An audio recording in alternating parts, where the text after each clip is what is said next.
ప్రభువైన యేసుక్రీస్తు నామములో కూడి వచ్చిన మీ అందరికీ నేను శుభములు తెలియచేస్తున్నాను. దేవుని బిడ్డలారా, 3 దినాలు మీరెంతో ఆసక్తితో దేవుని మాటలు వినాలని ప్రతి రాత్రి వేళ ఈ ప్రాంగణానికి మీరు రావడం, సమయాన్ని తీసుకొని 9 గంటల దాకా కూర్చోవడం, ఇక్కడ మాట్లాడుతున్న ప్రతి మాట, చెప్పబడుతున్న ప్రతి సాక్ష్యం, పాడుతున్న ప్రతి పాట దాని అర్థాన్ని గ్రహించడం,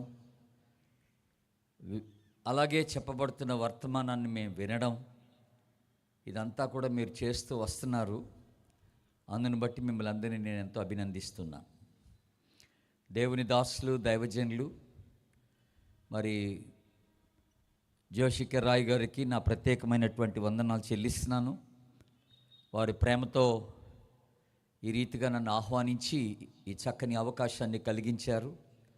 అద్భుతమైనటువంటి ఒక దర్శనం కలిగి, భారం కలిగి, సువార్త పరిచర్యలో అనేక సంవత్సరాలుగా ప్రభు వారిని బలపరిచి వాడుకుంటూ ఉన్నారు. మరి వారిని బట్టి, వారు కలిగి ఉన్న సాక్ష్యాన్ని బట్టి, వారు కలిగి ఉన్న భారాన్ని బట్టి, మాలాంటి వారికి వారు చూపుతున్నటువంటి మాదిరిని బట్టి నేను ప్రభుని ఎంతో స్తుతిస్తూ వారికి మరొక పర్యాయం నా కృతజ్ఞతలు తెలియజేసుకుంటూ ఉన్నాను. అలాగే ఈ సువార్త దళం, మరి దీన్ని ఏర్పాటు చేస్తున్న నాయకులందరికీ కూడా నా కృతజ్ఞతలు తెలియజేస్తున్నా. దేవుని బిడ్డలారా, మన జీవితంలో మనం అడగకుండానే 3 సంభవిస్తాయి మన జీవితానికి. అవి కావాలని అడగం, కానీ అవి జరుగుతాయి మన జీవితంలో. ఆ 3 ఏంటంటే, మొదటిది వృద్ధాప్యం. నేను వృద్ధుడిని అవ్వాలని ఎవరు అడగరు. ఆటోమేటిక్గా వృద్ధాప్యం వచ్చేస్తుంది నువ్వు కొన్నాళ్ళు బ్రతికితే. వృద్ధాప్యం అడగకుండా వచ్చేస్తుంది మానవ జీవితానికి. ఇది మొదటిది. రెండోది అడగకుండా వచ్చేది ఏంటంటే జబ్బులు, రోగాలు. ఏ రోగం అడిగి రాదు. నేను రావచ్చా అని క్యాన్సర్ వ్యాధి అడగదు. మనం అంటాం ఏంటి? నేను రావచ్చా అని కీళ్ళ వాపులు అడగవు. ఏ జబ్బు అడిగి రాదు. ఆకస్మికంగా అనారోగ్యానికి గురైపోతాం మనం, అంతే. ఇది అడిగి వచ్చేది కాదు జబ్బులు. రెండోది, మనం అడగకుండానే మనకి సంభవించేది మరొకటి ఉంది. అతి ప్రాముఖ్యమైనది అది. దాని గురించే ఈ రాత్రి మాట్లాడాలనుకుంటున్నాను నేను. అదేంటంటే మరణం. ఇది అందరికీ సంభవిస్తుంది, మరణం. ఎవరు తప్పించుకోలేరు. నువ్వు ఎంతటి వాడవైనా చావు చావాల్సిందే. నువ్వెంత చదువుకున్నా చచ్చిపోతావు ఒక రోజున. నువ్వెంత ఆస్తి సంపాదించుకున్నా చచ్చిపోతావు. సమాజంలో నీకెంత పరపతి, హోదా ఉన్నా చచ్చిపోతావు. నీ శరీరంలో ఏ జబ్బు లేకపోయినా చచ్చిపోతావు. దేవుడు ఈ చావు అందరికీ నియమించి పెట్టాడు. ఎవరు దీంట్లో అతీతులు గారు. ఏ దేశానికి చెందినోడైనా, ఎంతటి అధికారి అయినా, ఎంతటి వాడైనా, ఏ కులానికి, ఏ మతానికి చెందినవాడైనా ఒక దినాన్న చచ్చిపోవాల్సిందే. చావు ప్రతి మనిషికి దేవుడు నియమించి పెట్టాడండోయ్. ఇది చాలా జాగ్రత్తగా గమనించాలి. కాకపోతే కొంతమంది చిన్న వయసులో చచ్చిపోతారు, కొంతమంది మధ్య వయస్సులో పోతారు, కొంతమంది వృద్ధాప్యంలో పోతారు. నువ్వు ఏ వయసులో పోతే ఏంటి, చావు అయితే వస్తుంది నీకు. అదనమాట ప్రశ్న. ఎవరికి ఎప్పుడు చావు వస్తుందో తెలీదు,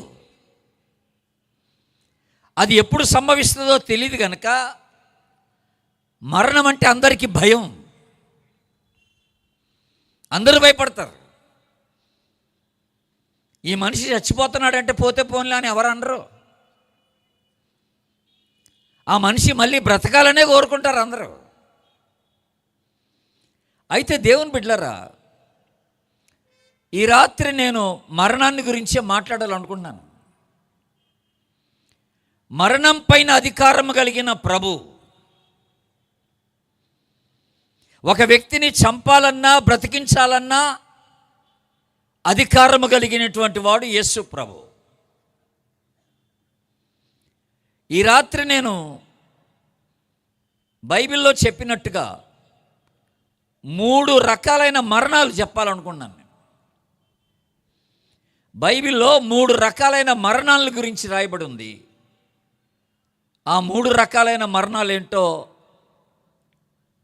కంగారేం లేదు, 9 గంటలకి ముగిస్తాలేండి, చెప్పాలనుకుంటున్నాను నేను. మొదటి మరణం ఏంటంటే భౌతిక మరణం, అంటే శరీర మరణం. ఇగో ఇది చచ్చిపోద్ది, ఈ శరీరం. నేను చస్తా, మీరు చస్తారు. ఈ భౌతిక మరణంలో జరిగేది ఏమిటంటే మనము మన ప్రియుల నుండి వేరు చేయబడతాం. మన ఇంటి వారి నుండి మనం వేరు చేయబడతాం. మన బంధువుల నుండి వేరు చేయబడతాం. మన స్నేహితుల నుండి వేరైపోతాం. తల్లిదండ్రుల నుండి, పిల్లల నుండి, భార్య భర్త నుండి, భర్త భార్య నుండి వేరైపోతారు. మరణం వేరు చేస్తుంది మనల్ని, మన ప్రియుల నుండి మనల్ని వేరు చేస్తుంది ఈ మరణం. ఇది ఎవరికైనా సంభవించవచ్చు అని చెప్పాను నేను. బట్ ఇందులో ఒక ప్రత్యేకత ఉంది. తెలుసుకోవాల్సిన ఒక ప్రాముఖ్యమైన విషయం ఒకటి ఉంది దేవుని బిడ్డలారా. ఎప్పుడైతే ఒక వ్యక్తికి భౌతిక మరణం వస్తుందో, ఈ శరీర మరణం సంభవిస్తుందో, ఆ మనిషి చచ్చిపోయిన తర్వాత ఇక రక్షణ లేదు, ఇక మారు మనసు ఉండదు, పాప క్షమాపణకి ఉండదు, మళ్ళీ జన్మెత్తుతాడనేది లేదండోయ్. వీడు తప్పు చేసి పాపం చేసి చచ్చిపోతే కుక్కగనో పిల్లిగనో గాడిదగనో పుడతాడు అంటానికి ఏం లేదు ఇక్కడ. చచ్చినోడు చావుతో అలాగ అయిపోవడమే పని. నిత్యత్వంలో ఉంటాడు. అక్కడ ఎలాగుంటానో కొద్దిగా చెప్తాడు, ఎలాగుంటాడో కొద్దిగా చెప్తాను. కానీ చనిపోయిన తర్వాత నువ్వు మారాలనుకుంటే అవ్వదు.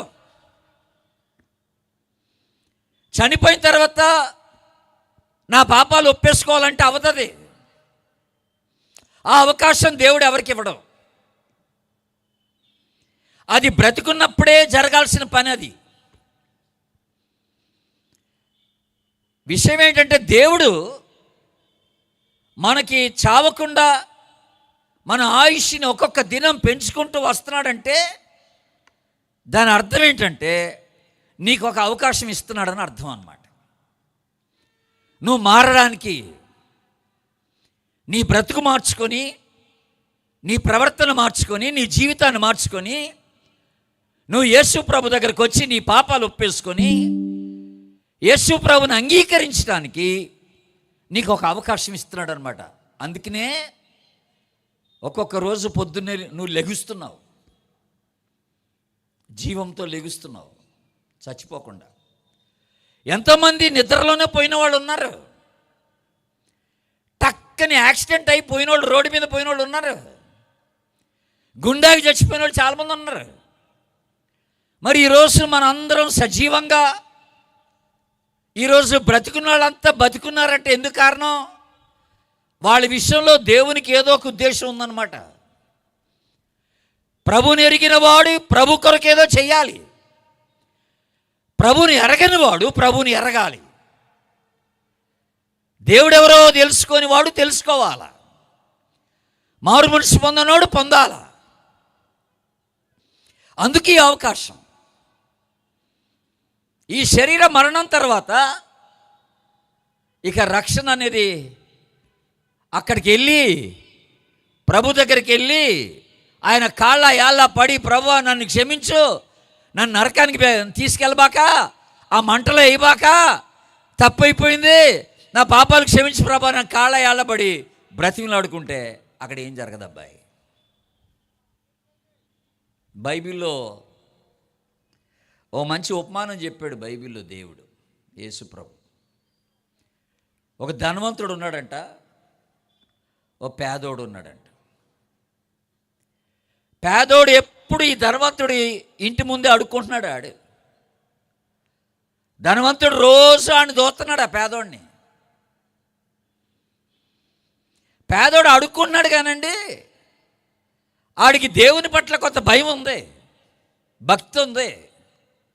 ఆ రోజు కడుపు నిండినా నిండకపోయినా ఆ పేదోడు మాత్రం కాస్త దేవునికి వందనాలు చెప్పుకొని, ఆడి జీవితాన్ని బట్టి దేవునికి కాస్త కృతజ్ఞత చెప్పుకొని పడుకునేవాడట రోజు.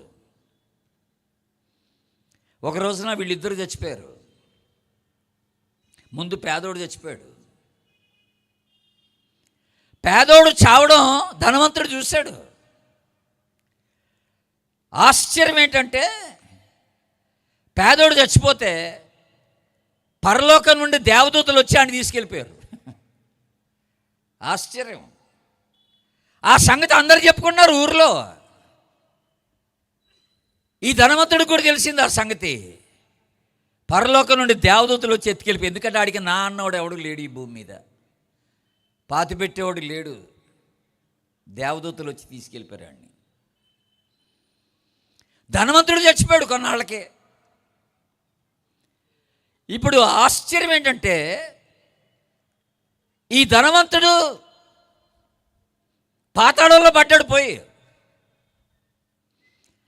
అక్కడ నరకయాతన పడుతున్నాడు పాతాళంలో. పేదోడేమో అక్కడ పరదైస్లో దేవుని భక్తుడైనటువంటి అబ్రహాము రొమ్మున ఆనుకొని ఉన్నాడు అక్కడ పరదైస్లో. ఈ పాతాళంలో ఉన్నటువంటి ధనవంతుడు గబుక్కని కళ్ళు పైకెత్తి చూశాడు. అలాగా చూస్తే అక్కడ పేదోడు, ఆ బిచ్చగాడు కనపడ్డాడు. అక్కడ అబ్రహాము కనపడ్డాడు. వెంటనే ఈ మంటకి తట్టుకోలేక ఈ పాతాళంలో ఉన్నాడు, అబ్రహామా అని కేకెట్టేశాడు గట్టిగా. బైబిల్లో రాయలేదు కానండి, నేనేమనుకున్నానంటే, ఆ రోజున అబ్రహాము అని చూసి ఇలాగని ఉండొచ్చు, ఏట్రా బాబు, నువ్వు భూమి మీద ఉన్నప్పుడు ఎప్పుడైనా తలపైకి ఎత్తి చూసావా అని. ఎప్పుడైనా తల ఎత్తావా భూమి మీద ఉన్నప్పుడు? ఎప్పుడైనా దేవుని వైపు చూసావా? ఇప్పుడేంటి, ఇప్పుడు కేక పెడుతున్నావేటి, ఇప్పుడు అరుస్తున్నావేటి, ఇప్పుడు ప్రార్థన చేస్తున్నావేటి? ఇప్పుడు అరవడం వల్ల, నువ్వు కేకేయడం వల్ల, నువ్వు ప్రార్థన చేయడం వల్ల ఇప్పుడు ఏం జరగదు అబ్బాయి, ఏం మార్పు రాదు. ఇక్కడ నీ దగ్గర ఉన్నోడు ఇక్కడికి రాలేడు, ఇక్కడున్నోడు నీ దగ్గర రాలేడు. ఇక నువ్వు అక్కడే ఉండిపోవాలి. మార్పు లేదు ఇక్కడ. ఇక్కడ రక్షణ ఉండదు. ఇక్కడ పాపాలు క్షమించబట్టం అనేది ఉండదు. ఇక్కడ అదేదో నువ్వు భూమి మీద ఉన్నప్పుడే చేయాల్సిన పని. జాగ్రత్త వినండి దేవుని బిడ్డలారా. బైబిల్ చదివితే మీరు ఈ ధనవంతుడు పాపం చేశాడని ఎక్కడ రాయలేదు బైబిల్లో. వీడు పాపి అని రాయలే. మరి వీడు నరకానికి ఎలాగెళ్ళిపోయాడు, పాతాళంలోకి ఎలాగెళ్ళిపోయాడు? అప్పుడప్పుడు కొంతమంది ఓ ప్రశ్న అడుగుతుంటారు, నేను ఏ పాపం చేస్తే నరకానికి వెళ్తానని,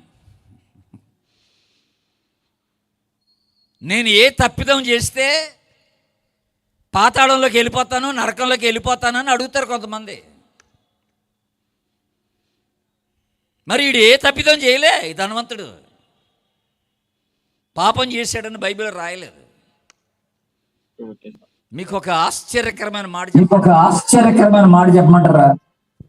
ఇక్కడ కూర్చున్న మీలో ఎవరైనా కూడా నరకానికి వెళ్ళాలంటే కొత్తగా మీరేం పాపం చేయాల్సిన పని లేదు. ఇక ఇప్పుడున్నది ఉన్నట్టుగానే ఉంటే కూడా పాతాళంలోకి వెళ్ళిపోవచ్చు మీరు. క్రొత్తగా ఏ పాపం చేయాల్సిన పని లేదు నరుడు. ఎందుకంటే ప్రతి మానవుడు ప్రపంచంలో ఏ జాతి, ఏ మతం, ఏ కులం, ఏ భాషకు చెందినోడైనా, ఏ దేశానికి చెందినోడైనా పుట్టిన దగ్గర నుండి ప్రతి మానవుల్లో పాపపు స్వభావం అనేది ఒకటి ఉంది. ఆ పాపపు స్వభావాన్ని బట్టే ఆడు నరకానికి వెళ్ళిపోతాడు. కొత్తగా మళ్ళీ ఇంకో పాపం చేయాల్సిన పని లేదు. ఇక అర్థమవుతుందా? క్రొత్తగా వేరే పాపం ఏం చేయాల్సిన పని లేదు నరకానికి వెళ్ళాలంటే. ఆ పాపపు స్వభావం ఉన్నోడు ప్రతోడు వెళ్ళిపోతాడు అక్కడికి. ఆ స్వభావాన్ని తీసేసుకుంటేనే అక్కడికి వెళ్ళకుండా అయిపోతాం అనమాట. అదే ఒక్క అవకాశం మనకి. ఇప్పుడు ఇక్కడ కూర్చున్న ప్రతి వారిలో, బయట నుండి వింటున్న ప్రతి వారిలో, నాలో కూడా, మనందరిలో పుట్టిన దగ్గర నుండి పాపపు స్వభావం అనేది ఒకటి ఉంటుంది అన్నమాట. అది గుర్తుపెట్టుకోవాలి మీరు. ఈ స్వభావం ఎలా పోతే ఇది ఎవడు తీసేయగలడు? దీనికి ఒక్కటే ఒక పరిష్కారం ఉందండి ఈ స్వభావం పోవడానికి. ఆ పరిష్కారం ఏంటంటే, నీలో ఉన్న స్వభావం పోవాలంటే నువ్వు చావాల. నువ్వు చస్తే నీతో పాటు ఆ స్వభావం కూడా చచ్చిపోద్ది అన్నమాట. అదే మూలం. నేను ఈ మాట అన్నానని ఈ రాత్రి ఇంటికి వెళ్ళి ఆత్మహత్య చేసుకోబాకండి. నాలో పాప స్వభావం ఉంది, నేను పాపపు ఆలోచనలు ఆలోచిస్తున్నాను, పాప మాటలు మాట్లాడుతున్నాను, పాప పనులు చేస్తున్నాను, ఇది నేను ఎలాగైనా తీసేసుకోవాలి ఈ పాప స్వభావాన్ని అని చెప్పి మీరు ఇంటికి వెళ్ళి చంపేసుకోబాకండి మిమ్మల్ని మీరు. దానివల్ల ఏం ఉపయోగం లేదు. ఎందుకంటే మీరు ఆత్మహత్య చేసుకుంటే చస్తారు కానీ మళ్ళీ బ్రతకరు కదా. మీ స్వభావం చచ్చిపోద్ది కానీ మళ్ళీ మీరు బ్రతకరు కదా. ఇంకా దానివల్ల ఉపయోగం ఏముంది? అందుకనే యేసుప్రభు ఎంత గొప్పోడంటే, ఆయన ఎంత ప్రేమగలడంటే మనందరి పట్ల ఆయన కనపరిచిన ప్రేమ ఎలాంటిదంటే, మీరెవ్వరూ చావాల్సిన పని లేదన్నాడు. ఈ స్వభావాన్ని చంపడానికి మీరేం చేయాల్సిన పని లేదన్నాడు ఆయన. యేసుప్రభు చేసిన ఒక ఉన్నతమైన పని ఏంటంటే, మీ పాపపు స్వభావాన్ని నా మీద వేసుకొని నేను సిలువలో దాన్ని చంపేస్తానన్నాడు. నేను చచ్చిపోయి దాన్ని చంపేస్తానన్నాడు ఆ స్వభావాన్ని. మళ్ళీ నేను మూడో దినం లెగుస్తాను నాకు నేనుగా. నేను దేవుణ్ణి కనుక నాకు నేనుగా లెగుస్తాను. నీ పాపపు స్వభావాన్ని నా మీద వేసుకొని దాన్ని చంపేసి నేను చచ్చిపోయి నేను మూడో దినాన్ని తిరిగి లెగుస్తాను. ఎవరైతే ఈ యేసు ప్రభుని అంగీకరిస్తారో వాళ్ళల్లో దేవుడు ఆ యేసు ప్రభు యొక్క స్వభావాన్ని పెడతాడు. దేవునికి స్తోత్రం చెప్పండి. హల్లెలూయా. యేసు ప్రభుని కలిగిన వాడిలో ఆ పాపపు స్వభావం పోద్దన్నమాట. యేసు ప్రభు స్వభావం వచ్చేస్తుంది. నేను ఎందుకు ఈ మాటలు చెప్తున్నాను మొట్టమొదటిగా అంటే, నరకానికి వెళ్ళడానికే క్రొత్తగా నువ్వు ఏ పాపం చేయాల్సిన పని లేదబ్బాయి. నువ్వు పశ్చాత్తాపడకుండా, నీ పాపాలు ఒప్పేసుకోకుండా, నీ స్వభావాన్ని మార్చుకోకుండా, యేసుక్రీస్తుని అంగీకరించకుండా నువ్వు అలాగే బ్రతికితే నువ్వు చచ్చిన తర్వాత నరకానికి వెళ్ళిపోతావు. ఇక అందులో అనుమానం ఏం లేదు. రక్షింపబడి క్రీస్తును అంగీకరించి మారు మనసు పొంది పాపాలు ఒప్పేసుకొని యేసుక్రీస్తు రక్తంలో కడగబడి చచ్చినోడు పరలోకానికి వెళ్ళిపోతాడు. అందరు ఆమెనండి ఒకసారి. పరలోకానికి వెళ్ళిపోతాడు. ఇప్పుడు ప్రశ్న ఏంటంటే, చచ్చిన తర్వాత నాకు అవకాశం లేదని తెలుసుకున్నాను కదా, మరి ఎప్పుడు చేస్తానో నాకు తెలియదు కదా. అందుకనే ఈ ఒక్కరోజు నాకు అవకాశం ఉంది. రేపు ఉంటానో లేదో నాకు తెలియదు, రేపటి వరకు నా ఆయుష్ ఉంటుందో లేదో నాకు తెలియదు కనుక ఈరోజు నా జీవితానికి ఇది చివరి రోజు అన్నట్టుగా నేను జీవించాలి. దేవుడు ఈరోజు నాకు ఒక అవకాశం ఇస్తున్నాడు నా జీవితాన్ని మార్చుకోవడానికి, నా పాపాలు ఒప్పేసుకోవడానికి, యేసుక్రీస్తునందు విశ్వాసం ఉంచి ఆయన రక్తంలో కడగబట్టడానికి, యేసుక్రీస్తుని రక్షకునిగా ప్రభువునిగా నేను అంగీకరించడానికి యేసు ప్రభు ఈ రాత్రి ఒక అవకాశం ఇస్తున్నాడు కూర్చున్న వాళ్ళందరికీ. ఈ అవకాశాన్ని సద్వినియోగం చేసుకున్నాడు ధన్యుడు. అందరూ ఆమెనండి. ఆడు పరలోకానికి వెళ్ళిపోతాడు. మన పాపములు మనం ఒప్పుకుంటే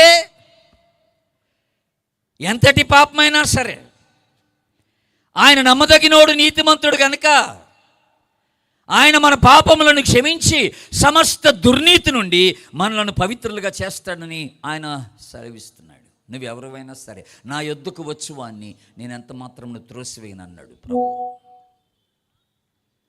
నేను 3 మరణాలు చెప్తానన్నాను. ఇందులో మొదటి మరణం ఏంటంటే భౌతిక మరణం, శరీర మరణం. ఈ శరీర మరణం ఒక మనిషిని ఏం చేస్తుందంటే తనకు ప్రియమైన వారి నుండి వేరు చేస్తుందని చెప్పాను నేను. మీరు వినున్నారు. అట్లాగే ఈ శరీర మరణం తర్వాత ఇక రక్షణ ఉండదు, పాపక్షమాపణ ఉండదని చెప్పాను. నువ్వు చావకముందే మారాలా. చావకముందే నీ జీవితాన్ని మార్చుకొని నీ పాపాలు ఒప్పేసుకొని క్రీస్తు రక్తంలో కడగబడాలా. అది అవకాశం. అందుకనే ఈ రాత్రి నువ్వు ఇక్కడికి రావద్దు అనుకున్నా ప్రభువు నిన్ను ఇక్కడికి తీసుకొని వచ్చాడు. దేవునికి స్తోత్రం. నీ పట్ల దేవునికి ఒక ఉద్దేశం ఉందన్నమాట. ఆయన నిన్ను ప్రేమిస్తున్నాడు కనుక ఇక్కడ తీసుకొచ్చాడు. నువ్వు నరకానికి వెళ్ళడం ఆయనకి ఇష్టం లేదు కనుక నిన్ను ఇక్కడ పట్టుకొచ్చాడు. ఈ రాత్రి ఈ మాటలన్నీ ఆయన నీకు వినిపిస్తున్నాడు. ఒక మంచి అవకాశాన్ని ఈ రాత్రి ప్రభు నీకు ఇస్తున్నాడు. గుర్తుపెట్టుకో. మరి పాపాలు ఒప్పేసుకుంటావా? తప్పైంది ప్రభు అని చెప్తావా? నా బ్రతుకు బాగలేదు ప్రభువా, నా జీవితం పాడైపోయింది, అనేకమైన పాపపు అలవాట్లకి నన్ను నేను అప్పగించుకున్నాను, ఇప్పుడు ఉన్న ఫలానా నేను చచ్చిపోతే నేను నరకానికి వెళ్ళిపోతాను ప్రభువా, నాకు అర్థమైపోయింది, రేపటి వరకు ఉంటానో లేదో తెలియదు ప్రభువా, ఈ రాత్రి ఒక రాత్రే నాకు అవకాశం ఉందని నేను గుర్తిస్తున్నాను కనుక పశ్చాత్తాపంతో నీ సన్నిధికి వస్తున్నాను, నన్ను క్షమించు ప్రభువా అని నీ హృదయంలో ఒక చిన్న ప్రార్థన చేసుకుంటే ప్రభు క్షమించేస్తాడు. ఏ అనుమానం లేదు. నువ్వెవరివైనా సరే, నీ కులం ఏదైనా, నీ గోత్రం ఏదైనా, నీ మతం ఏదైనా, నీ స్థితిగతులు ఏమైనా ప్రభు నిన్ను క్షమించేస్తాడు. ఇది మొదటి మరణం. రెండో మరణం ఏంటంటే ఆధ్యాత్మిక మరణం, స్పిరిచువల్ డెత్ అంటారు. ఈ ఆధ్యాత్మికమైన మరణం దేన్ని బట్టి వస్తుందంటే ఒక వ్యక్తి చేసిన పాపముని బట్టి వస్తుంది అన్నమాట. మీరు మీ అపరాధముల చేతను పాపముల చేతను చచ్చిన వారై ఉండగా అనుంది బైబిల్లో, ఎఫెసీ 2:1. అంటే పాపం చేయడం వల్ల ఆధ్యాత్మికంగా చచ్చిపోతాం, దేవునికి దూరం అయిపోతాం. నేను ఇంకొక మాట అన్నాను, శరీర మరణం మనల్ని ఏం చేస్తుందంటే మనకి ప్రియమైన వారి నుండి మనల్ని వేరు చేస్తుందని చెప్పాను. బట్ ఈ ఆధ్యాత్మిక మరణం ఏం చేస్తుందంటే తాత్కాలికంగా మనల్ని దేవుని నుండి వేరు చేస్తుంది అన్నమాట. ఈ మాట మీరు గుర్తుపెట్టుకోవాలి. తాత్కాలికంగా అనే మాట గుర్తుపెట్టుకోవాలి. తాత్కాలికంగా దేవుని నుండి వేరు చేస్తుంది మనల్ని. అంటే ఎందుకు ఈ మాట అన్నాను తాత్కాలికంగా అని? ఈ తాత్కాలికంగా పాపం చేసినోడు, దేవునికి దూరం అయిపోయి ఆధ్యాత్మికంగా చచ్చినోడు మళ్ళీ పశ్చాత్తాపడి మళ్ళీ మార్పు చెంది మళ్ళీ ప్రభు దగ్గరికి వచ్చి ప్రభు తప్పైపోయింది, దూరం వెళ్ళిపోయిందని చెప్పి ఆయనతో సంబంధం ఏర్పాటు చేసుకుంటే మళ్ళీ వాడు బ్రతుకుతాడు అనమాట. ఆధ్యాత్మికంగా బ్రతికే అవకాశం ఉంది. ఇది కొన్నాళ్ళ వరకే. నువ్వు మళ్ళీ నీ తప్పు తెలుసుకొని నువ్వు వచ్చేంత వరకు ఆధ్యాత్మికంగా చచ్చిన స్థితిలో ఉంటావన్నమాట. నువ్వు ఆది మానవుడు ఆదాము ఏదైనా తోటలో ఉంటే ప్రభు ఒక మాట అన్నాడు వాళ్ళిద్దరితో, భార్య భర్తలతో, ఈ పండు తిను దినమున మీరు చచ్చెదరు అని అన్నాడు. తిన్నారు, శారీరకంగా చావలేదు, ఆధ్యాత్మికంగా చచ్చిపోయారు. వాళ్ళు దేవునికి దూరం అయిపోయారు. అప్పటి వరకు రోజు దేవుణ్ణి కలుసుకునేవాళ్ళు, దేవునితో మాట్లాడేవాళ్ళు. ఆ రోజున ఆ పండు తిని పాపం చేసి ఇక దేవుణ్ణి ఎదుర్కోవడానికి ధైర్యం చాలలేదు, దూరం అయిపోయారు, భయపడిపోయారు. ప్రభు వచ్చే టైంకి పొదచాటుకి వెళ్ళి దాక్కున్నారు. ప్రభువుని కలుసుకోవడానికి ధైర్యం చాలలేదు. పాపం చేసినాడు పరిశుద్ధుడైన దేవుని దగ్గరికి రాలేడండి, గుర్తుపెట్టుకోండి. పాపం ఉన్నంత వరకు నువ్వు ప్రభుతో సంబంధం పెట్టుకోలేవు, దేవునితో ఏకం కాలేవు. మీ మనవి వినుటకు ఆయన చెవులు వినకుండా ఉండుటకు ఆయన చెవులు మమ్మం కాలేదు, ఆయన చేతులు కురచగాలేదు. మీ పాపములు మీకును మీ దేవునికి అడ్డుగా వచ్చినాయని దేవుని వాక్యం సెలవిస్తూ ఉంది. యెషయా 59:1-2. మీ పాపం మిమ్మల్ని దేవుని నుండి దూరం చేస్తుంది. నువ్వు విశ్వాసమై ఉండొచ్చు సుమా, జాగ్రత్త వినండి. ఇప్పుడు ఈ రాత్రి ఒకప్పుడు ఎప్పుడో నువ్వు ప్రభువుని అంగీకరించి ఉండొచ్చు, కానీ ఏదో ఒక పాపపు అలవాటుకి నీ జీవితాన్ని అప్పగించుకుంటే నువ్వేమైపోతావంటే దేవునికి దూరం అయిపోతావు. ప్రార్థన మానేస్తావు, వాక్యం చదవడం మానేస్తావు, మందిరానికి వెళ్ళడం మానేస్తావు, దేవుని బిడ్డలతో సహవాసం చేయలేవు, దేవుని దగ్గరికి ధైర్యంగా రాలేవు. రాను దేవునికి దూరం అయిపోతూ ఉంటావు అనమాట. ఆ పాపములోనే కొనసాగితే నువ్వు దేవునికి దూరం అయిపోతావు అనమాట. అట్లా దేవునికి దూరమైన వాళ్ళు ఇక్కడ కొంతమంది ఉండొచ్చు. ఒకప్పుడు ప్రభుతో ఉండి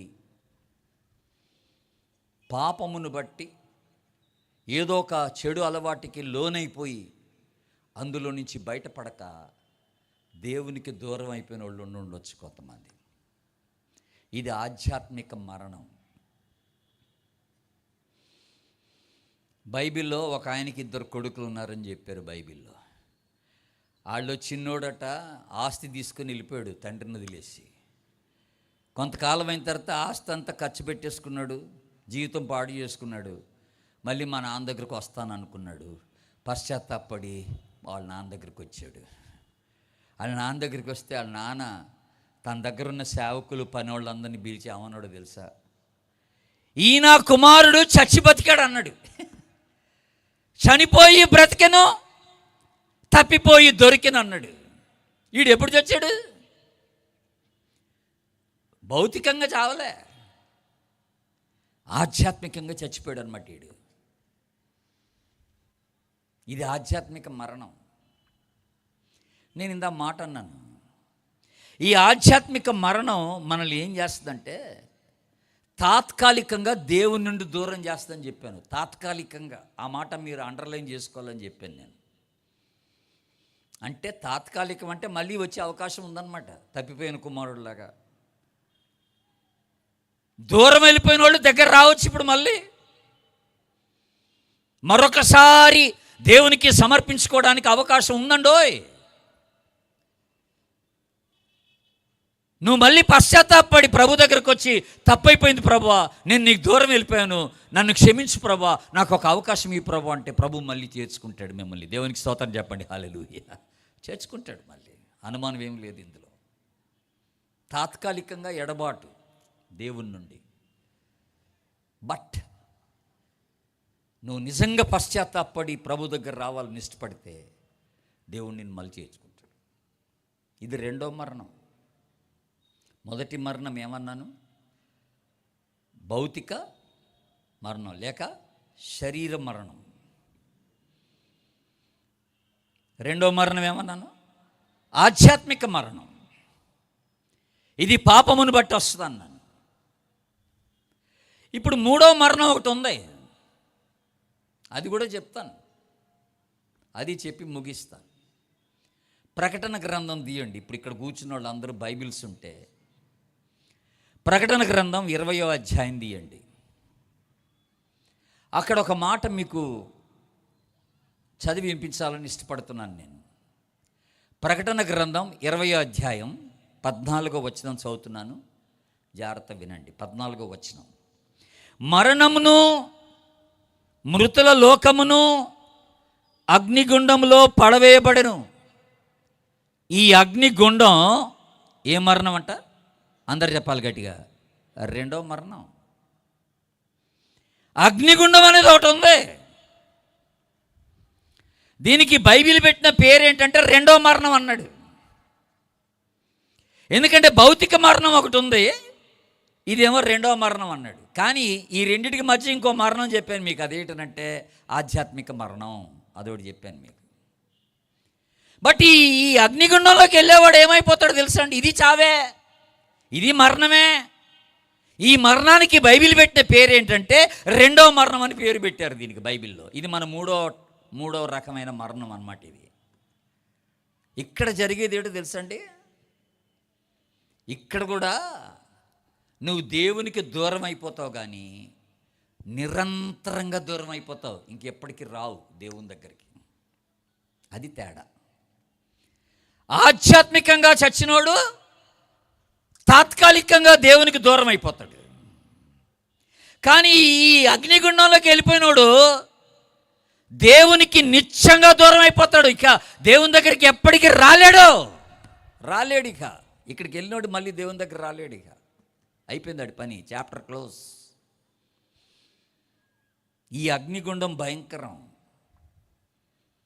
అగ్ని ఆరదు, పురుగు చావదు అన్నాడు. నిత్యం ఇక్కడే ఉండిపోవాలి నువ్వు, దేవుని దగ్గరకు వచ్చే అవకాశం లేదు. మరి ఎవరు పోతారు ఈ అగ్నిగుండంలోకి? ఇందాకేమో పాపం చేసినోడు దేవునికి దూరం అయిపోతాడు తాత్కాలికంగా అన్నాను నేను. మరి ఈ అగ్నిగుండంలో పడేవాడు ఎవడబ్బా? ఇప్పుడు 21వ అధ్యాయం చూడండి దయచేసి. ఒక చక్కని మాట గుర్తు చేస్తాను మీకు. ప్రకటన గ్రంథం 21వ అధ్యాయం 8వ వచనం చదువుతున్నాను నేను. 21:8. మీరందరూ జాగ్రత్త వినండి. ఇప్పుడు పిరికివారును, అవిశ్వాసులను, అసహ్యులను, నరహంతకులను, వ్యభిచారులను, మాంత్రికులు, విగ్రహారాధికులు, అబద్ధికులందరూ అగ్ని గంధకములతో మండు గుండంలో పాలు పొందుదురు. ఇది రెండవ మరణం. ఏముండోయ్, విన్నారా? ఇక్కడ ఒక లిస్ట్ ఇచ్చాడు, ఎలాంటి వాళ్ళు వెళ్ళిపోతారు ఈ అగ్నిగుండంలోకి అని. వ్యభిచారులు, పిరికివారు, విగ్రహారాధికులు, మాంత్రికులు, అసహ్యులు, అసహ్యమైన పనులు చేసేవాళ్ళు, ఇట్లాంటి వాళ్ళందరూ ఈ అగ్నిగుండంలోకి వెళ్ళిపోతారట. ఇక వీడు బయటకు వచ్చే అవకాశం లేదు వీడికి. ఇంకొక మాట ఉంది బైబిల్లో, ఎవరు వెళ్తారు అని అంటే, ఇందాక 20వ అధ్యాయం చూశారుగా, మళ్ళీ రండి 20వ అధ్యాయానికి. 20వ అధ్యాయం 15వ వచనంలో ఒక మాట చూడండి. అక్కడ 15వ వచనంలో ఒక మాట ఉంది. ఎవని పేరైనను జీవగ్రంథమందు రాయబడినట్టు కనబడని ఎడల వాడు అగ్నిగుండములో పడివేయబడెను. వింటున్నారా? ఆధార్ కార్డులో పేరుందేమో, ఓటర్ లిస్టులో నీ పేరుండొచ్చు, మీ చర్చి రిజిస్టర్లో నీ పేరుండొచ్చు, బాప్తీసం రిజిస్టర్లో నీ పేరుండొచ్చు, కానీ పరలోకములో జీవగ్రంథమందు నీ పేరు లేకపోతే నువ్వు అగ్నిగుండానికి వెళ్ళిపోతావు. బైబిల్ చెప్తున్న మాట ఇది. జీవగ్రంథంలో నీ పేరు లేకపోతే నువ్వు అగ్నిగుండంలోకి వెళ్ళిపోవడమే. ఇప్పుడు మీ మనసులో ఒక ప్రశ్న వచ్చి ఉండాలి, అయ్యా ఆధార్ కార్డుకి నా ఆధార్ కార్డులో నా పేరు రాయించుకోవడం ఎలాగో నాకు తెలుసు, ఓటర్ లిస్టులో నా పేరు ఎలాగ రాయించుకోవాలో నాకు తెలుసు, మా చర్చి రికార్డులో నా పేరు ఎలాగ రాయించుకోవాలో నాకు తెలుసు, కానీ మరి పరలోకంలో జీవగ్రంథంలో నా పేరు ఎలాగ రాయించుకోవాలి అయ్యా కాస్త చెప్పండి అని నువ్వు అడిగితే, దీనికో పద్ధతి ఉంది. చాలా సులభమైన పద్ధతి ఒకటి ఉంది. ఈ రాత్రే నీ పేరు అక్కడ నమోదైపోద్ది కావాలనుకుంటే. ఆలస్యమే ఉండదు అక్కడ. ఒకసారి నీ పాపాలు ఒప్పేసుకొని, అయ్యా నేను పాపిని, నువ్వు నా కోసం చనిపోయావని నమ్ముతున్నా, నువ్వు నా కోసం నీ పవిత్రమైన రక్తాన్ని కార్చావని నమ్ముతున్నా, నీ రక్తంలో నన్ను కడిగి నన్ను పరిశుద్ధపరచుకొని, దేవా నువ్వు నా హృదయంలోకి రా, నువ్వు నాకు రక్షకుడిగా ఉండు, నువ్వు నాకు ప్రభువుగా ఉండు, నేను నీ కోసం జీవిస్తాను ప్రభు అని నీ హృదయపూర్తిగా నువ్వు ఉన్న స్థలంలో, నువ్వు ఎక్కడుంటే అక్కడ నువ్వు ఉన్న స్థలంలోనే ఓ చిన్న ప్రార్థన నీ హృదయంలో చేసుకుంటే, ఆ వెంటనే తక్షణమే ప్రభు నీ పాపాలు క్షమించి నీ పేరు పరలోకంలో జీవగ్రంథమందు రాసిపడేస్తాడు. దేవుని స్తోత్రం చెప్పండి అందరూ ఒకసారి హల్లెలూయా. అక్కడ రాసిపడేస్తాడు. ఇంకో విషయం చెప్పమంటారా? ఒక్కసారి నీ పేరు జీవగ్రంథంలో రాశారంటే ఇక ఏ నాదుడు దాన్ని తుడిసేయలేడు. ఎవడు తుడిసేయలేడు. ఇక తీస్తే ప్రభు తీయాల్సిందే కానీ ఇంకెవడు తీసేయలేడు. గొప్ప వార్త ఏంటంటే ఆయన ఎప్పుడు తీయడు. అది అట్టగా ఉంటుంది ఆ పేరు అక్కడ. ఇప్పుడు నేను అడిగే ప్రశ్న ఏంటంటే, నీ పేరు అక్కడ ఉందా జీవగ్రంథంలో? లేకపోతే నువ్వు ఆ నిత్య అగ్నిగుండానికి వెళ్ళడానికి రెడీగా ఉన్నావా అని అడుగుతున్నా. అది మూడో రకమైన మరణం. మనం బైబిల్ ప్రకారంగా అది రెండో మరణం అన్నాడు. అక్కడికి వెళ్ళినోడు ఇంక బయటికి రాడు, మళ్ళీ దేవుని దగ్గర రావడానికి అవకాశం లేదు. ఎంత భయంకరం అండి అది. అందుకేట యేసు ప్రభు మళ్ళీ వస్తానన్నాడు. నేను వెళ్తున్నాను, నేను మళ్ళీ వస్తాను. ఎవరైతే నా రక్తంలో కడగబడతారో, ఎవరైతే పాపాలు ఒప్పేసుకొని నన్ను అంగీకరిస్తారో వాళ్ళందరినీ తీసుకొని వెళ్ళిపోతానన్నాడు యేసు ప్రభు మళ్ళీ వచ్చి. కానీ ఇప్పుడు ఆశ్చర్యం ఏంటంటే, ఆయన ఇంకా ఎందుకు రావడం లేదు అనేది ఇప్పుడు ప్రశ్న. ఎప్పటి నుంచో ఈ మాట చెప్తున్నారు కదా, వేల సంవత్సరాల నుంచి ఈ మాట చెప్తున్నారు. 2000 సంవత్సరాల నుంచి ఈ మాట చెప్తా వస్తాడని. నిజంగా వస్తాడా రాడా? వస్తాడు. మరి ఎందుకు ఆలస్యం చేస్తున్నాడు? ఎందుకు ఆలస్యం చేస్తున్నాడంటే, ఇంకా కొంతమంది ప్రభువుని తెలుసుకోవాల్సిన వాళ్ళు ఉన్నారన్నమాట, మార్పు చెందాల్సిన వాళ్ళు ఉన్నారన్నమాట. అందరూ పరలోకానికి వెళ్ళిపోవాలని ప్రభు ఆశ, అందరూ పరలోకంలో ఆయనతో ఉండాలని ఆశ. ఏ ఒక్కరు నశించి నరకానికి వెళ్ళిపోయి అగ్నిగుండంలో పడిపోవాలని ఆయన ఇష్టపడేవాడు కాడు. దేవుని స్తోత్రం చెప్పండి హల్లెలూయా. అందుకనే ఆయన ఆలస్యం చేస్తారు. ఆయన వచ్చాడంటే అయిపోయినట్టు పని. యేసు ప్రభుని కలిగి ఉన్నాడు ఆయనతో పాటు ఎత్తపడతాడు. యేసు ప్రభుని అంగీకరించినోడు నమ్మనోడు విడిచిపెట్టబడతాడు, ఆడి నరకానికి వెళ్ళిపోతాడు. జాగ్రత్త. మరి రాత్రి ఏం చేస్తావు? 3 రకాలైన మరణాలు ఉన్నాయి మనందరికీ. శరీర మరణం ఒకటి ఉంది, ఎప్పుడు చేస్తావో తెలియదు. నేను రేపు పొద్దున్నే వెళ్ళిపోదాం అనుకుంటున్నా, వెళ్తానో లేదో నాకు తెలియదు. ఈ రాత్రి మంచం మీద అలాగే చచ్చిపోవచ్చు కూడా, అనుమానం ఏం లేదు. మీరు కూడా ఈ రాత్రి ఈ కూడికి అయిపోయిన తర్వాత, ప్రార్థన అయిన తర్వాత ఇంటికి వెళ్దామని అనుకుంటున్నారు. వెళ్తారో లేదు ఎవడికి తెలుసు, అనుకోవడమే ఒక ఆశ. మన జీవితం ఆయన చేతిలో ఉంది. దేవుడు నీకు అవకాశం ఇస్తే క్షేమంగా ఇంటికి వెళ్తావు, అంతే. కానీ నువ్వు చావకముందే యేసుక్రీస్తునందు విశ్వాసం ఉంచి ఆయన నువ్వు అంగీకరిస్తే నువ్వు పరలోక రాజ్యంలో నిత్యము యేసు ప్రభుతో ఉంటావు. దేవుని స్తోత్రం చెప్పు, హల్లెలూయా. ఇక్కడ ఉన్నోళ్ళు ఎవరు కూడా నరకానికి వెళ్ళకూడదని మన పెద్దయ్య గారు, జోషయ్య గారు ఈ చక్కని ఏర్పాటు చేశారు, ఈ కూడికలు. ఆ మాటకు వస్తే చీరాల్లో ఉన్నోళ్ళు ఎవ్వరు కూడా నరకానికి వెళ్ళకూడదని వారి ఆశ. అందుకనే ప్రతి సంవత్సరం ఈ ఏర్పాటు జరుగుతుంది మన కోసం. పట్టణస్థుల క్షేమము కొరకై ఈ ఏర్పాటు జరుగుతుంది. నువ్వు మైకులో ఎక్కడి నుంచి వింటున్నావో నాకు తెలియదు సుమా. రోడ్డు నుంచి వింటున్నావా, మీ ఇంట్లోంచి వింటున్నావా, నువ్వు కారులో కూర్చొని ఆటోలో కూర్చొని వింటున్నావా నాకు తెలియదు. కానీ ఈ రాత్రి యేసు ప్రభు నిన్ను ప్రేమిస్తున్నాడు. నువ్వు నరకానికి వెళ్ళడం ఆయనకి ఇష్టం లేదు. నిన్ను కూడా ఆయనతో పాటు పరలోకానికి తీసుకెళ్ళిపోవాలని యేసు ప్రభు ఆశపడుతున్నాడు. అందుకనే ఈ రాత్రి నీతో సూటిగా మాట్లాడుతున్నాడు యేసు ప్రభు. ప్రయాసపడి భారం మోసుకొని చిన్నవారులారా నా దగ్గర రండి అంటున్నాడు ఆయన.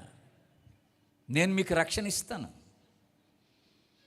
మీ పాపాలు క్షమిస్తాను, మిమ్మల్ని నిత్య రాజ్యానికి వారసులుగా చేసుకుంటాను, మీ పేరు జీవగ్రంథమందు రాసుకొని మీకు ఆ నిత్య జీవాన్ని ప్రసాదిస్తానని ప్రభు జ్ఞాపకం చేస్తున్నాడు. ఈ రాత్రి నువ్వెవరివైనా సరే, ఇక్కడ కూర్చున్నా బయట ఉన్నా, ఈ రాత్రి ప్రభు నీకు ఒక మంచి అవకాశం ఇస్తున్నాడు. ప్రభు దగ్గరకు వస్తావా? చిన్న ప్రార్థనే, ఎక్కువ అక్కర్లేదు. ప్రభు నేను తప్పు చేశాను, నన్ను క్షమించు, నన్ను నీ రక్తంలో కడుక్కో, నన్ను నీ బిడ్డగా చేసుకో ప్రభు అని ఒక చిన్న ప్రార్థన చేస్తే చాలు, ప్రభు క్షమిస్తాడు. మ్యూజిషియన్స్ కావాలి నాకు, నేను ఒక చిన్న పల్లవి పడదాం అనుకుంటున్నాను. కళ్ళు మూసుకోండి, ప్రార్థన చేసుకుని. ఎక్కడోళ్ళు అక్కడ కళ్ళు మూసుకోండి. చిన్న ప్రార్థన, ఎవరు కళ్ళు తెరవద్దు, ఎవరు లెగొద్దు. చిన్న ప్రార్థన. ప్రభా, పాపినైన నన్ను క్షమించు దేవా, నీ రక్తంలో నన్ను కడిగి నాకు ఒక అవకాశం ఇవ్వు ప్రభువా. నేను అగ్నిగుండానికి వెళ్ళటానికి ఇష్టపడలేదు దేవా, నీతో పాటు పరలోకానికి రావాలని ఇష్టపడుతున్నాను దేవా, నాకు ఒక అవకాశం ఇవ్వు. నేను ఒకప్పుడు నీతో ఉండినోండే, మధ్యలో ఒక పాపానికి అలవాటైపోయి లోనైపోయి నేను నీకు దూరం అయిపోయాను ప్రభువా. మళ్ళీ నీ దగ్గర రావాలనుకుంటున్నాను. నీ దగ్గర ఈ అవకాశం ఉందని నాకు అర్థమైపోయింది. దయచేసి నన్ను క్షమించు ప్రభు అని దేవుని సన్నిధిలో ప్రార్థన చేయండి. అలాగ ప్రార్థన చేస్తున్న వాళ్ళు మీ చేయెత్తి చూపించండి ఒకసారి, నేను మీకోసం ప్రార్థన చేస్తాను. God bless you. మీ చేతులు కనపడుతున్నాయి. దయచేసి నేను దూరంగా ఉన్నవాళ్ళు నాకు కనపట్లేదు. చేతులు ఎత్తిన వారు అందరూ ఒకసారి లేచి నిలబడండి అమ్మా, ప్లీజ్.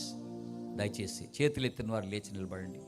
ప్రభు కోసం చేస్తున్నారు ఈ పని. మీరు ఎవరెవరైతే చేతులు ఎత్తారో, నాకు యేసు ప్రభు కావాలి, నా పాపాలు క్షమించబడాలి, నేను నరకానికి వెళ్ళకూడదు, నేను పరలోకానికి వెళ్ళాలని ఇష్టపడుతున్నా అనుకున్న వాళ్ళు మీరున్న స్థలంలో లేచి నిలబడండి ప్లీజ్. మీ కొరకు ఒక ప్రత్యేకమైన ప్రార్థన నేను చేస్తాను. ఎందుకంటే రేపు మనకి ఈ కూడిక ఉండదు. ఇదొక మంచి అవకాశం. నేను ఒక చిన్న పల్లవి పాడుతూ ఉండగా నిలబడ్డోళ్ళందరూ ఈ స్టేజ్ దగ్గర రండి అమ్మా. నిలబడ్డోళ్ళందరూ ముందుకు వచ్చేయండి దయచేసి. ఈ స్టేజ్ దగ్గర రండి అందరూ. నిలబడ్డోళ్ళు ముందుకు వచ్చేయండి, సిగ్గుపడబాకండి. ముందుకు వచ్చేయండి అందరూ. నిలబడ్డోళ్ళు ముందుకు వచ్చేయండి, కూర్చోబాకండి. నిలబడ్డోళ్ళు ముందుకు వచ్చేయండి ప్లీజ్. మానవులెంతో చెడిపోయిరి, మరణించెదమని తలపోయక. మానవులెంతో చెడిపోయిరి, మరణించెదమని తలపోయక. ఎరుగారు మరణము నిక్కమని, నరకమున్నదని వారెరుగారు. ఎరుగారు మరణము నిక్కమని, నరకమున్నదని వారెరుగారు. చూడుము ఈ క్షణమే కల్వారిని, ప్రేమ ప్రభువు నీకై నిలుచుండేను. గొప్ప రక్షణనివ్వ శ్రీయేసుడు, సిలువలో వేలాడుచున్నాడుగా, సిలువలో వేలాడుచున్నాడుగా. ఇంకెవరైనా సరే మంచి అవకాశం ఈ రాత్రి. మీరు సిగ్గుపడబాకండి. చేతులెత్తి నిలబడిన వారు, మళ్ళీ కూర్చున్న వారు దయచేసి లేచి ముందుకు రండి. రేపు మనకి ఈ ప్రార్థన ఉండదు, రేపు ఇక అవకాశం ఉండదు. ప్రభు నిన్ను ప్రేమించి నీకు అవకాశం ఇస్తున్నాడు. ఇంకెవరైనా యేసు ప్రభునందు విశ్వాసం ఉంచి, నా పాపాలు ఒప్పేసుకుంటున్నాను, నాకు యేసు ప్రభు కావాలని నువ్వు చెప్తే దయచేసి ముందుకు రండి, మీకోసం ప్రార్థన చేస్తాం. బయట రోడ్డు మీద ఇండ్లలో ఉండి వింటున్న వాళ్ళు ఎవరైనా సరే, మీరున్న స్థలంలోనే కళ్ళు మూసుకొని చిన్న ప్రార్థన చేసుకోండి. ప్రభు మీ పాపములు క్షమించి మిమ్మల్ని తన బిడ్డగా చేసుకుంటాడు. ఒక ప్రత్యేకమైన ప్రార్థన కావాలనుకున్నోళ్ళు హయ్యర్పేటలో ఉన్న ఎబినేజర్ మందిరానికి రండి, అక్కడ అయ్యగారు ప్రార్థన చేస్తారు. లేదా ఈ రాత్రి ఇక్కడికి వచ్చినా మేము మీ కొరకు ప్రార్థన చేస్తాం. ఈ ముందుకు వచ్చిన వాళ్ళందరూ కూడాను దయచేసి కళ్ళు మూసుకోండి, ప్రార్థన చేసుకుందాం. ముందుకు వచ్చి నిలబడ్డ వాళ్ళందరూ కూడా కళ్ళు మూసుకోండి, ప్రార్థన చేసుకుందాం. ప్రేమగల తండ్రి, పరిశుద్ధుడైన మా దేవా, నిజంగా నువ్వు ఎంత గొప్ప దేవుడవు నాయన. నిజంగా ఎంత ప్రేమగలనుడి ప్రభువా. మేము నశించటం మీకు ఇష్టం లేక, మేము నరకానికి వెళ్ళడం ఇష్టం లేక, ఈ రాత్రి మాకు మరొక అవకాశాన్ని మీరు ఇస్తున్నందుకు నీకు వందనాలు దేవా. ఎంతమంది అయితే నీ అందు విశ్వాసం ఉంచి పాపాలు ఒప్పేసుకోండి, మిమ్మల్ని అంగీకరిస్తూ ధైర్యంగా ముందుకొచ్చి నిలబడ్డారో, ఈ బిడ్డలందరిని బట్టి నీకు వందనాలు. నీ రక్తంలో వీరిని కడుక్కుంటున్నందుకు వందనాలు. ఈ క్షణమందే వీరి పేర్లు జీవకిరణమందు రాసుకుంటున్నందుకే నీకు స్తోత్రం దేవా. నిత్య రాజ్యానికి వీరిని వారసులుగా చేసుకుంటున్నందుకు నీకు వందనాలు. నీ ఆత్మచేత అభిషేకించండి, బలపరచండి. నీ కొరకు గొప్ప సాక్షులుగా జీవింపజేసుకొని మీరు మహిమ పొందమని ప్రార్థన చేస్తున్నాం. సిగ్గుతో భయముతో ఎవరైతే నిలబడలేక ముందుకు రాలేక వారున్న స్థలంలోనే ప్రార్థన చేస్తున్నారో, అట్టివారిని కూడా మీరు అంగీకరిస్తున్నందుకు వందనాలు. వారిని కూడా క్షమిస్తున్నందుకు వందనాలు. ప్రతి ఒక్కరిని మీ కృపాహస్తాలకు అప్పగించుకుంటూ నిన్ను స్తుతిస్తూ ఘనపరుస్తూ యేసు పరిశుద్ధ నామమున ప్రార్థించి వేడుకుంటున్నాము తండ్రి. ఆమేన్.